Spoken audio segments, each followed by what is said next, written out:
Good morning বন্ধুরা, সকালবেলাতেই উঠে আগে সোনাকে ব্রেকফাস্টটা করিয়ে দিচ্ছি। তো দেখো এদিকে ব্রেকফাস্টটা রেডি করে নিলাম। আর আজকে দিচ্ছি চিড়ে আর খেজুর। তো দেখো এখন ওকে খাইয়ে দেবো। আর একটা বাচ্চাকে খাওয়ানো মানে বুঝতেই পারছো অনেকটা টাইম লেগে যায়। তো ওর যেহেতু এই 13 মাস বয়স, তো ওকে আমি এখনও কিন্তু সকালবেলাতে চিড়েটাই দিচ্ছি। তো ভাবছি কিছুদিন পর থেকে একটু রুটিনটা চেঞ্জ করব। তো এখন ওকে এটা খাইয়ে দিই। আর এটা কিন্তু ও খুব ভালো খায়ও। আর ও কিন্তু ফার্স্ট সকালে খেয়েছিল ফর্মুলা মিল্ক, মানে ও যে ঘুম থেকে ওঠে 7টা থেকে 7:30টার মধ্যে, তখন আমি ওকে ফর্মুলা মিল্কটা দিই। যেহেতু সারা রাত ব্রেস্ট ফিডিং করে, তো তারপরে কিন্তু আমি ওকে 8:30 থেকে 9টার মধ্যে একটুখানি ভারী খাবার দিই। তার মধ্যে এইগুলোই দিয়ে থাকি। তো তারপরে গিয়েছিলাম ছাদে, আর ওকে কিন্তু একটু ঘুম পাড়িয়ে দিয়েছিলাম, কারণ ও 9:30 থেকে 10টার মধ্যে একটু ঘুমিয়ে পড়ে। আর ও যেই টাইমটা ঘুমায়, তো সেই টাইমটাতে আমি আর কি খাওয়া দাওয়া স্নান যেগুলো থাকে কাজকর্ম টুকটাক কমপ্লিট করে নিই। আর এদিকে দেখো এখন স্নান কমপ্লিট করে এসেছিলাম ছাদেতে জামা কাপড়গুলো মিলতে। আর এখন তো মানে কি বলবো, পুরো বৃষ্টি প্রত্যেক দিন হচ্ছে। আর এদিকে বর্ষা, আর এদিকে হচ্ছে ঘরেতে বাচ্চা, তো জামা কাপড় নিয়ে একদম নাজেহাল অবস্থা। তো তারপর দেখো এখন এদিকে সোনার গরম জলটা হয়ে গেছে, তো ফুটিয়ে নিয়েছিলাম। তো এটাকে এখন ফ্লাক্সে ঢেলে নিচ্ছি। আর ওকে কিন্তু আমি এখনও গরম জল মানে ফুটান্ত জলই খাওয়াই। ডাক্তারকে আমি জিজ্ঞেস করেছিলাম, তো ডাক্তারবাবু বলেছেন ওকে কিন্তু 2 বছর পর্যন্ত এরকমভাবেই জল খাওয়াতে। আর এদিকে আবার কিন্তু একটু জল বসিয়ে দিলাম, মানে ওই জলটা না ফ্লাক্সে ঢালার পর আর থাকে না কো। তো এটা এখন ঠান্ডা করে আবার বোতলে ঢালবো, মানে ওটা সারাদিন আর কি ও খাওয়া দাওয়া করে। তারপর এদিকে ওর খাবারটা করে নিলাম, মানে ঘুম থেকে উঠেই যে ও খাবার খায়, তো সেটাই রেডি করে নিচ্ছে। তারপর 11টার দিক করে সোনা ঘুম থেকে উঠে গিয়েছিল। আর এদিকে দেখো ওনা অনেক দিন ধরে হাঁটার চেষ্টা করছে, মানে ধরে ধরে হাঁটতে চাইছে।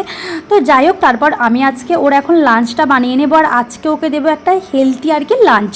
তো দেখো এদিকে নিচে একটা গাজর, একটা আলু, আর একদম ধুয়ে নিচে একটু মুসুর ডাল।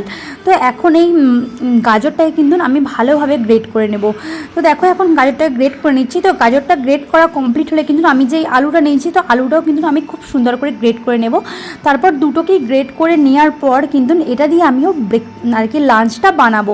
তো দেখো এদিকে এগুলো গ্রেট করা কমপ্লিট হয়ে গেছে। তো এখন পুরো রান্নাটা আমি কুকারেই করব। তো কুকারটা নিয়ে নিয়েছি, আর এখন 1 চামচ মতন তেল দিয়ে নিচ্ছি। তো তারপর দেখো এদিকে যে গ্রেট করা আলু আর গাজরটা ছিল, তো ওটাকে এখন ভালোভাবে এর মধ্যে একটু নাড়াচাড়া করে ভেজে নেব, মানে হালকা হালকা ফ্রাই করে নেব। তো তারপর কিছুক্ষণ ধরে নাড়াচাড়া করার পর যখন এটা বেশ একটু লেগে লেগে আসবে, তখন এর মধ্যে অল্প একটুখানি হলুদ গুঁড়ো অ্যাড করে দেবো, আর প্রয়োজন মতন আর কি লবণটাকেও অ্যাড করে দেবো। তো দেখো এখন লেগে গেছে, তো এটার মধ্যে জল অ্যাড করে দিলাম। আর তোমরা বাচ্চাদেরকে যতটা পরিমাণ খাবে সেরকম জল অ্যাড করবে, তার সাথে এটা একটু সিদ্ধ হওয়ার ব্যাপার আছে, তো সেরকম আর কি জল দেবে। তারপর দেখো এই যে ধুয়ে রাখা মুসুর ডালটা এখন এর মধ্যে দিয়ে দিলাম। ডালটা দিয়ে দেওয়ার পর কিন্তু কিছুক্ষণ ধরে তোমরা ভালোভাবে নাড়াচাড়া করে নেবে, কারণ ফ্রাই করার সময় কিন্তু তলাতে বেশ কিছুটা দেখবে লেগে থাকতে পারে। তো এখন ভালোভাবে নাড়াচাড়া করে আর একটু লবণটা ওর মধ্যে দিয়ে দিলাম। তো এখন কিন্তু এটার পুরো প্রসেসটা কিন্তু কমপ্লিট।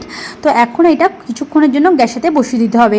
তো তারপর কয়েকটা সিটি দেওয়ার পর কিন্তু তোমরা এটাকে নামিয়ে নেবে। আর দেখো জিনিসটা কিন্তু খুব সুন্দর হয়েছে, তো দেখতেই পাচ্ছ একদম পুরো মানে এর যে ঘনত্বটা দেখতে পাচ্ছ একদম পুরো খুব সুন্দর হয়েছে।